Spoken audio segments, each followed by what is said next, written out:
வணக்கம். செல்வகுமாரின் 2025 பிறக்க போகிற 2025 புத்தாண்டு, அந்த ஆண்டு ஜனவரி முதல் டிசம்பர் வரை வானிலை அமைப்பு எப்படி இருக்கும், மழை பொழிவுகள் எப்படி இருக்கும், இயற்கை அமைப்பு எப்படி இருக்கும், மழை பொழிவுகள் விவசாயத்திற்கு எப்படியெல்லாம் ஏற்றத்தை இரக்கத்தை நன்மையை தீமையை சாதக பாதகத்தை கொடுக்க போகிறது, எங்கே சாதகம் எங்கே பாதகம், அறிவியல் பூர்வமான அறிவியல் அதாவது மிக நுட்பமான ஆய்வறிக்கையின் மூலமாக நீண்ட காலமாகவே தொடர்ந்து சமர்ப்பித்து வருகிற நிலையில் மேலும் துல்லியம் கூட்டி மெருகேற்றப்பட்ட அறிக்கையாக இதை சமர்ப்பிக்கிறேன். அதிகாரப்பூர்வ வானிலை அறிக்கைக்கு இந்திய வானிலை ஆராய்ச்சித்துறை அறிக்கையை பார்க்கவும். 2024 டிசம்பர் 24 செவ்வாய்க்கிழமை அதிகாலை பதிவு செய்யப்படும் ஆய்வறிக்கை. ஏன் இந்த முன்கூட்டியே இது கொடுக்க வேண்டும் என்கின்ற நீங்கள் நினைக்கலாம். பலருக்கு ஏரி குளங்கள் நிரம்பவில்லை என்று மனதிலே பெரிய அளவிலே ஒரு மன கஷ்டம். பலருக்கு வேண்டாம் மழை, ஏரிகள் உடைப்பெடுக்கும் நிலையில் சென்று விட்டது, நல்ல வேளை கடந்த சுற்று மழை 1 மணி நேரம் கூடுதலாக பெய்திருந்தால் எங்கள் ஊர் உடைப்பில் சிக்கி வெள்ளத்தில் சிக்கி இருக்கும். ஆகவே போது மழை என்று ஒரு பக்கம் எவ்வளவு மழை பெய்தாலும் மழை பெய்து கொண்டே இருக்க வேண்டும், அதை ரசித்து கொண்டே இருக்க வேண்டும் என்று ஒரு பக்கம். இவையெல்லாம் எப்படி 2025 சாதகமாக்கப் போகிறது என்பதை பார்ப்போம். இந்த அறிக்கையை நகர்த்தாமல் கவனமாக இறுதி வரை கேட்டால்தான் உங்களுக்கு புரியும். அப்பொழுதுதான் நீங்கள் எதிர்காலத்தில் திட்டமிடுதலுக்கு வசதியாக இருக்கும். இதை போல தான் கடந்த ஒரு முறை நிகழ்விற்கு ராமநாதபுரம் மாவட்டத்திற்கு அறிக்கை கொடுத்த பொழுது ராமநாதபுரம் மாவட்டங்களுக்கு மழை உண்டு என்று தான் சொல்லியிருந்தோம். ராமநாதபுரத்திற்கு நீங்கள் மழை வரும் என்று சொல்லவில்லை, நிறைய பெய்து விட்டது, நாங்கள் எதிர்பார்க்கவில்லை, ஆனால் இப்பொழுது வடிய விடும் அளவிற்கு பெய்து விட்டது என்று சொன்னீர்கள். ஆனால் அந்த அறிக்கையை நீங்கள் ஸ்கிப் பண்ணி நகர்த்தி பார்த்ததுனால வந்த வினை அது உங்களுக்கு. நேற்றைக்கு கூட ஸ்கிப் பண்ணி பார்த்தவர்களுக்கு மக்காசோள அறுவடையில் நஷ்டம், தரையில் அறுவடை போட்டு பயிர்கள் கிடக்கிறது, மழை பொடிகிறது நேற்றைக்கு ஒரு இடத்துல, நஷ்டம். ஆக வானிலை அறிக்கையின் மீது அறிவியல் மீது உங்களுக்கு நம்பிக்கை கொண்டிருக்க வேண்டும். வானிலை இயற்கையின் அந்த இயக்கத்தை நீங்கள் புரிந்து கொண்டிருந்தால் முழுமையாக உங்களுக்கு எல்லாம் புரியும். சரி, இன்றைய நிலையில் வானிலை எப்படி இருக்கும் என்பதை பார்ப்போம். முதல்ல அமைப்புகளை பார்ப்போம். கடல் அமைப்பு, கடல் வெப்பம் தமிழ்நாட்டில் கரையோரம் 29 டிகிரி செல்சியஸ், கொல்கத்தா கிட்ட 28 டிகிரி செல்சியஸ், ஒரே ஒரு பாயிண்ட்ல மட்டும் 27 செல்சியஸ் 27 டிகிரி இருக்கு. தெற்கு அந்தமான் 29, சில இடங்களில் 30, சுமத்ரா தீவு 30 டிகிரி செல்சியஸ், நிலநடுக்கோட்டு இந்திய பெருங்கடல் பெரும்பாலும் 29, ஆங்காங்கே 30 டிகிரி செல்சியஸ். சரி, இது அரபிக்கடலோட தெற்கு பகுதியும் 30 டிகிரி தான். அப்போ வங்கக்கடல் பக்கமும் 29, 30, அரபிக்கடலோட தெற்கு பகுதி 29, 30. இதை தான் நடுநிலை ஐஓடிங்கிறோம். ஓகே, நெகட்டிவ் ஐஓடியா மாறப்போகிறது எப்போ? நீரோட்டம் வலிமையாக இருந்து கொண்டிருக்கிற காரணத்தினாலே, சுமத்ரா தீவை நோக்கி நீரோட்டங்கள் பயணித்துக் கொண்டிருக்கிற காரணத்தினாலே கண்டிப்பாக நடுநிலை ஐஓடிக்கு சற்று கூடுதல் சக்தி கொண்டது. அப்படிப்பட்ட நிலையில் தான் இப்பொழுதும் இருக்கிறது. அதாவது நெகட்டிவ் ஐஓடியின் தொடக்கம் எனலாம். அதாவது நிலநடுக்கோட்டு இந்திய பெருங்கடல்ல வங்கக்கடலுக்கு தெற்கே வெப்பம் உயர்ந்திருக்கிறது, அரபிக்கடலுக்கு தெற்கு பகுதியை விட என சொல்லலாம். நீரோட்டம் பசிபிக் பெருங்கடல்ல இருக்கக்கூடிய சக்தி வாய்ந்த நீரோட்டம் இப்பொழுது வங்கக்கடல்ல இருக்கு. சரி, எங்கெல்லாம் இருக்கு அதுலயும் பார்த்தீங்கன்னா குறிப்பாக இலங்கைக்கு தெற்கே, இலங்கைக்கு கிழக்கே, தமிழ்நாட்டுக்கு ஒட்டியுள்ள கடற்பகுதி வலிமையான வெப்ப நீரோட்டத்தின் பிடியில் இருக்கிறது. ஓகே, இதெல்லாம் எதற்கு? இதெல்லாம் இயற்கை சீற்றங்களுக்கு, கணிக்க முடியாத வானிலைகளுக்கு. என்ன சார் கணிக்க முடியாத வானிலை? கணிக்க முடியாம இல்லை, கணிக்க முடியும். கணித்தாலும் திடீர் அது குணத்தை மாற்றி கொடுக்கும். ஏனென்றால் அருகருகே இருக்கக்கூடிய வெப்ப வேறுபாடு, அருகருகே பயணித்துக் கொண்டிருக்கூடிய வெப்ப நீரோட்டங்கள், வலிமையான வெப்ப நீரோட்டங்கள். இது என்ன செய்யும்? திடீரென்று தீவிரமடையும், திடீரென்று படுக்கும், எல்லாம் செய்யும். நீங்கள் பார்த்திருக்கலாம், திடீர் புயல், திடீரென்று செயலிழப்பது, திடீரென்று நேற்று முடிஞ்ச காற்றழுத்த தாழ்வு மண்டலம், ஆனால் நேற்றைக்கு தீவிர காற்றழுத்த தாழ்வு பகுதி. இப்படி திடீர் தீவிரம், திடீர் தீவிர இழப்பு, செயலிழப்பு, தீவிரத்தன்மை எல்லாம் மாறி மாறி நடக்கும். எல்லாமே கணிப்புக்குள் கொண்டு வர முடியும்.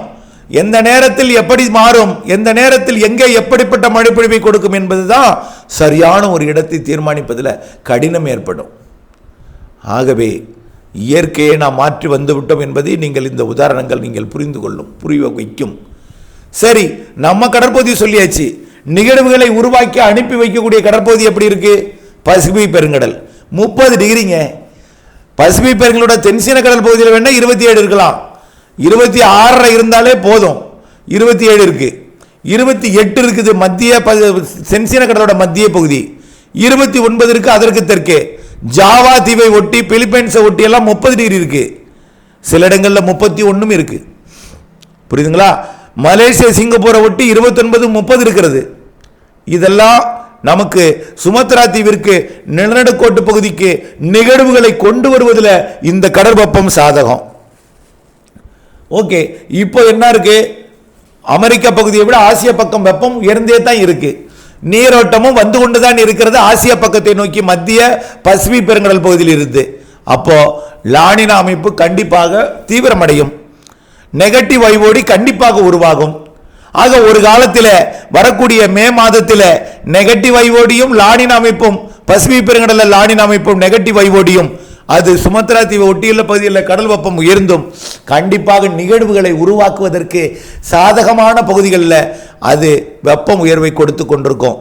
26 டிகிரி செல்சியஸ் வெப்பம் இருந்தால் போதும் நிகழ்வுகள் உருவாக்க. 30 டிகிரி 29 டிகிரி இருந்தால் மிக தாராளமாக இருக்கிறது எனலாம். இந்த நேரம் பருவமழை நிறைவடையக்கூடிய நேரம். இந்த நிறைவடையக்கூடிய நேரத்தில் 26, 27 டிகிரிக்கு வந்திருக்கணும், 28 டிகிரிக்காவது வந்திருக்கணும். 29, 30 டிகிரியில் இருந்தால் இன்னும் வலிமையான வெப்ப நீரோட்டங்கள் உயர்த்தி கொண்டும் இருப்பதும், இப்பொழுது மகர நேகையில சூரியனின் குத்துக்கதிர் விழுந்து கொண்டிருக்கக்கூடிய நேரத்தில் கூட இந்த வெப்ப உயர்வு இருக்கின்ற காரணத்தினாலே இந்த ஆண்டு பெரிய அளவிலே குளிர் இல்லை. ஏன்? எல்லாமே வெப்பமான கடற்பகுதியிலிருந்து வரக்கூடிய காற்று வெப்ப காற்றாக இருக்கிறது. குளிர் பெரிதாக இல்லை, நிகழ்வுகள் உருவாக்கி சாதகமாக செய்து கொண்டிருக்கிறது எனலாம். கடையில் வாட்டர் ஹீட்டர் விற்பனை இல்லையா இதில் அப்ளையன்ஸ்ல எல்லாம். ஆகவே அதாவது மழை பொழிவிற்கு தான் சாதகமான ஆண்டாக 2025 இருக்கும். ஆகவே இதை தலைப்பாக எடுத்துக்கொள்ளுங்கள். இந்த நேரத்தில் கடல் வெப்பம் குறைந்திருக்க வேண்டும். நிலநடுக்கோட்டைக்கு தெற்கே, அதுவும் இன்றைக்கு அதாவது டிசம்பர் 24, 21ஆம் தேதி, 22, 23 தேதிகள் எல்லாம் மகர ரேகையில் இருக்கும் சூரியன் தென்கோடிக்கு போய்விட்டது சூரியன். ஆனால் சூரியனின் குத்துக்கதிர் அங்கிருக்கும் பொழுதே இங்கே வெப்பம் கடல் உயர்ந்திருக்கிறது நிலையில படிப்படியாக மார்ச் 21ஆம் தேதி நிலநடுக்கோட்டை அடையும் சூரியன் குத்துக்கதிர். இன்னும் அதையும் தாண்டி ஏப்ரல் மேல தமிழ்நாட்டில் விடும் சூரியனின் குத்துக்கதிர். ஜூன் மாதம் 21ஆம் தேதி வட இந்தியாவிற்கு செல்லும் குத்துக்கதிர். பிறகு அங்கிருந்து ஆகஸ்ட் மாதம் மீண்டும் தமிழ்நாட்டுக்கு ஆகஸ்ட் செப்டம்பரில் வரும் குத்துக்கதிர். மீண்டும் செப்டம்பர் 21 நிலநடுக்கோட்டுக்கு வரும் குத்துக்கதிர்.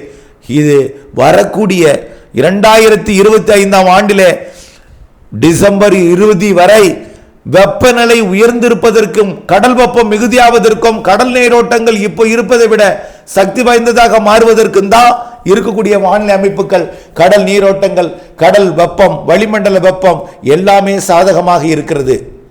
இதனால இடைக்கால இடையூறாக உயர் அழுத்தம் வந்து நிகழ்வுகளை கரையேற செய்யாமல் திசை மாற்றி செல்லவும், கரையேற விடாமல் செயலிழக்க செய்யவும், இப்படி வழிநடத்தி கொண்டிருக்கூடிய உயர் அழுத்தங்கள் பிப்ரவரி மார்ச்சுக்கு பிறகு இருக்காது. விலகி ஓடோடி போய்விடும், இமயமலை பக்கம் ஓடோடி போய்விடும்.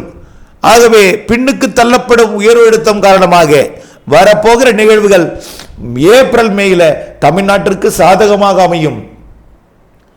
அதற்காக ஜனவரியிலும் மழை பொழிவுகள் இல்லை என்று சொல்ல முடியாது. நிகழ்வுகள் இலங்கையில் இருந்து கொண்டே தன் ரெக்கையை விரித்து தமிழ்நாட்டில் மழை பொழிவை கொடுக்கும். நேரடியாக டெல்டா மாவட்டங்களுக்கு நெருக்கமாக வந்தும் பாக் ஜலசந்தி மன்னார் வளைகுடா வழியாக பயணித்தும் குமரி கடற்பகுதியில் நங்கூரமிட்டு காத்திருந்தும் மழை பொழிவை கொடுக்கும். இவைதான் ஜனவரி நிகழ்வாக இருக்கும். ஜனவரி 10 வரையே 3 நிகழ்வுகள் தெரிகிறது. அதற்கு பிறகு இருக்கிறதா இல்லையா, நிறைவடைந்து விட்டதா என்பதை உறுதியிட்டு சொல்ல முடியாத அளவிற்கு குழப்பமான வானிலை பசிபிக் பெருங்கடல் பகுதியில் நிகழ்வுகளை உருவாக்கும் இடத்துல நிலைகிறது. இருந்தாலும் இன்றைய தேதியில் இருக்கக்கூடிய நிகழ்வு ஜனவரி 7-8 தேதியில் மழை பொழிவை கொடுப்பது உறுதியாகிவிட்டது. இதற்கு அடுத்த நிகழ்வு உருவாவதற்கும் சாதகம் இருக்கிற காரணத்தினாலே பொங்கலில் கூட மழை பொழிவை கொடுக்கலாம். அது உறுதியாக கூறுவதற்கு இன்னும் ஒரு 3-4 நாட்களிலே அதை நாம் உறுதியிட்டு சொல்லிவிடலாம். இந்த நிகழ்வு நகர்ந்த பிறகு, பிலிப்பைன்ஸ் அருகே இருக்கக்கூடிய நிகழ்வு நகர்ந்த பிறகு அடுத்த நிகழ்வு அந்த இடத்திற்கு உருவாவதற்கு கடல் எவ்வளவுக்கு சாதக அமைப்பை ஏற்படுத்துகிறது, வளிமண்டலம் எப்படி சாதக அமைப்பை ஏற்படுத்துகிறது, அது எப்படிப்பட்ட வழித்தடத்தை பயன்படுத்தி எங்கே வரும் என்பதை கணித்து விட்டால் பொங்கலுக்கு பிறகு மழை எப்படி இருக்கும் என்பதை சொல்லிவிடலாம். ஆனால் ஜனவரி 11ஆம் தேதி வரை மழை இருக்கிறது. இடையில் 2-3 நாள் இடைவெளி கொடுத்தாலும் 3 நிகழ்வுகளால், நிகழ்வுக்கு தலா 3 நாள், 9 நாள் நிறைய மழை பொழிவை கொடுக்கக்கூடிய வானிலை அமைப்பை தமிழ்நாட்டிற்கும், குறிப்பாக டெல்டா தென் தமிழ்நாட்டிற்கு, அதிலேயே தென்கடலோரம் இலங்கைக்கு நிறைய மழை பொழிவை கொடுப்பதற்கு, தென் மாவட்டங்களுக்கு, 4 மூக்கு ஊத்து போன்ற பகுதிகளுக்கு நிறைய மழை பொழிவை கொடுப்பதற்கு இந்த இறுதி டிசம்பர் இறுதியும் ஜனவரி மாதமும், ஜனவரி முற்பகுதி, அதாவது 10-15 தேதி வரைக்கும் கூட 11ஆம் தேதி வரை கண்டிப்பாக மழை பொழிவை கொடுப்பதற்கு சாதகம் இருக்கிறது. சரி, அதற்கு அப்புறம் எப்படி இருக்கும்? அப்போ நிலநடுக்கோட்டில் பயணிக்கக்கூடிய நிகழ்வு குளிரலையை, வட இந்திய குளிரலையை தமிழ்நாட்டிற்கு ஈர்க்கும். குளிர் காற்று வரும். இதனால இடையூறாக இருந்தாலும் சில வாரங்கள் மட்டுமே அந்த இடையூறு இருக்கும். பிப்ரவரியிலிருந்து மீண்டும் காற்று சுழற்சிகள் தமிழ்நாடு தரையேறும். பிப்ரவரியை விட மார்ச்சிலே காற்று சுழற்சிகள் தமிழ்நாடு தரையேறும். நனைக்கும் மழைகள், லேசான மழைகள், மிதமான மழைகள் பிப்ரவரி மார்ச்சிலும் தெரிகிறது. கண்டிப்பாக லேசான மழை பொழிவு கூட மாதத்தில் ஓரிரு நிகழ்வாவது வரும். பிப்ரவரியில் ஓரிரு நிகழ்வு, மார்ச்சில் 2 நிகழ்வு 3 நிகழ்வு கூட காற்று சுழற்சியாக நனைக்கும் மழை, லேசான மழை, மிதமான மழை பொழிவுகளை மாதத்தில் சில நாட்கள் கொடுப்பதற்கு வாய்ப்பு இருக்கிறது. ஏப்ரல் மே, வழக்கமாக ஏப்ரல் மேயில நிகழ்வுகள் உருவாகி ஆந்திர பிரதேசம், ஒடிசா பகுதி, மேற்கு வங்கம், வங்கதேசம் பகுதியை நோக்கி பயணிக்கும். ஆனால் இந்த ஆண்டு நிகழ்வுகளுக்கு தமிழ்நாடு சாதகமாக இருக்கிறது. காரணம், தமிழ்நாட்டு கரையை ஒட்டி இருக்கக்கூடிய, இலங்கை கரையை ஒட்டி குமரிக்கடல் பகுதியில் இருக்கக்கூடிய வலிமையான வெப்ப நீரோட்டம் தொடர்ந்து கடந்த 6 மாதமாக நீடித்துக் கொண்டிருக்கிற காரணத்தினாலே இன்னும் 6 மாதங்களுக்கு மேல் அது நீடிக்கும் என்பது கணிப்பில் முடிவாகவே தெரிகிறது. இதன் காரணமாக கடல் வெப்பம் உயர்ந்து நிகழ்வுகளை வரவேற்கும் பகுதியாக தமிழ்நாட்டு கடற்கரையோரம் இருக்கும் என்பதில் மாற்றம் இல்லை. ஆக ஏப்ரல் மே தமிழ்நாட்டிலே நிகழ்வுகளை வரவேற்று தமிழ்நாட்டில் ஏப்ரல் மே கோடை மழைப்பொழிவை, சிறப்பானது ஒரு மழைப்பொழிவை கொடுப்பதற்கு சாதகம் இருக்கிறது. கடல் நீரோட்டம் தொடர்ந்து குமரிக்கடல்ல மட்டுமல்ல, இது நிலநடுக்கோட்டு இந்திய பெருங்கடலோட, அரபிக்கடலோட தெற்கு பகுதியிலையும், அதே போல அரபிக்கடலோட கேரள பகுதியிலையும் தற்போது நீரோட்டத்தில் வலிமை, அதாவது நீரோட்டங்களோட வலிமை பெற்றுக் கொண்டிருக்கிறது. வெப்பத்தை உயர்த்தி கொண்டிருக்கிறது. அரபிக்கடலும் வெப்பத்தை உயர்த்த போகிறது. அரபிக்கடல் வெப்பமும் கண்டிப்பாக ஜனவரி, பிப்ரவரி, மார்ச், ஏப்ரல்ல உயரும்.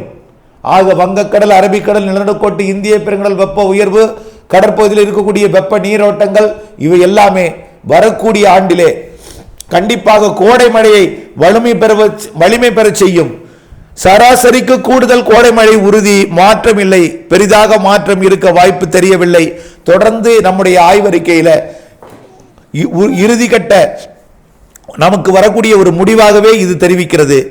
ஆகவே ஆய்வில் மனதில் கொண்டு வரக்கூடிய இறுதிக்கட்ட ஒரு முடிவு, கோடை மழை சிறப்பாக தெரிகிறது. கோடையில் வெப்பம் இருக்கும். சில நாட்கள், அதாவது நிகழ்வு தொலைவில் இருக்கும் பொழுது வெப்பமாக இருக்கும், நெருங்கி வரும்போது அது மழையாக மாறும். புழுக்கம் நிறைந்த நாட்கள் கோடையில் அதிகமாக இருக்கும், வெயிலும் இருக்கும்.